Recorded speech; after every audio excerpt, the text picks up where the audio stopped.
বজালী বিধানসভা সমষ্টিৰ 28,000 মহিলা উদ্যমিতা আঁচনিৰ প্ৰথম কিস্তিৰ 10,000 টকা লাভ কৰিছে। অনাগত দিনত আমি তেখেতসকলক দ্বিতীয় কিস্তিত 25,000 আৰু তৃতীয় কিস্তিত 50,000 টকা দিবলৈও এই আঁচনিখনত সুবিধা আছে, যদিহে প্ৰথম পৰ্যায়ৰ টকাৰ সুব্যৱহাৰ হয়। ৰাইজৰ উৎসাহ আপোনালোকে দেখিছে। মিটিং 1টা বজাতে আছিলে, তেওঁলোক 8টা বজাতে আহিছে। মই ভাবোঁ আঁচনিখন অত্যন্ত সফল হ'ব। কেইদিনমান পিছত ভবানীপুৰতো আমি আহিম, পুঁজি বিতৰণ কৰিম। জালুকবাৰী বজালী সমষ্টিত প্ৰায় 300 কিলোমিটাৰ ৰাস্তা হৈছে এই 5 বছৰত। আমাৰ জালুকবাৰীটোতো ইমান হোৱা নাই।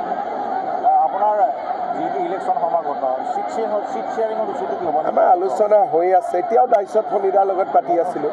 গতিকে আমাৰ ইমান সমস্যা নাই, ঘৰুৱাভাৱে আমি চেছ কৰি দিম।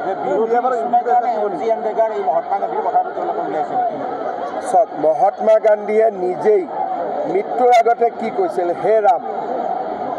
গতিকে মহাত্মা গান্ধীৰো ভগৱান ৰাম, আমাৰো ভগৱান ৰাম। ইয়াত বিতৰ্ক কি আছে?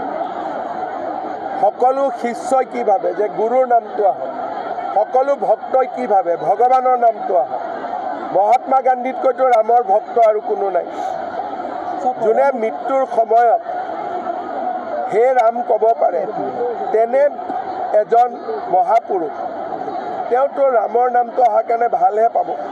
প্ৰধানমন্ত্ৰীয়ে ইমান উন্নয়নৰ ভোজালৈ অসমলৈ আহিলে, কিন্তু কংগ্ৰেছে তাক গৌৰৱভাৱে খুব সমালোচনা কৰি আছে। চাওক, অসম আন্দোলনৰ শ্বহীদসকলক কেতিয়াও কংগ্ৰেছ দলে কেতিয়াও তেওঁলোকৰ প্ৰাপ্য সন্মান দিয়া নাছিলে।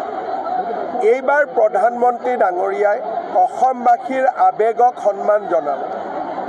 860গৰাকী শ্বহীদক তেখেতে সন্মান জনালে। এজন এজন কৰি শ্বহীদসকলৰ প্ৰতিমূৰ্তিৰ ওচৰত গৈছে। তেওঁ মোক সুধিছে এখেতৰ কি হৈছিল, এওঁ ক'ৰ, এওঁৰ ফটোখন কিয় নাই।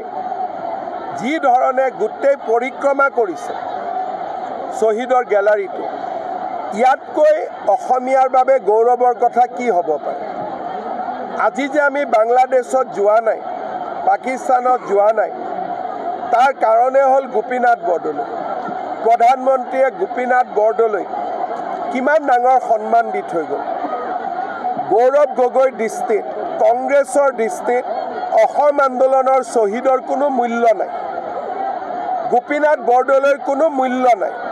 আৰু সেইকাৰণে তেওঁলোকে প্ৰধানমন্ত্ৰীৰ এই জাতিটোৰ প্ৰতি দিয়া সন্মানক তেওঁলোকে বুজিয়েই পোৱা নাই। কাৰণ 860গৰাকী শ্বহীদক কোনে হত্যা কৰিছিল? এই কংগ্ৰেছ দলে হত্যা কৰিছিল।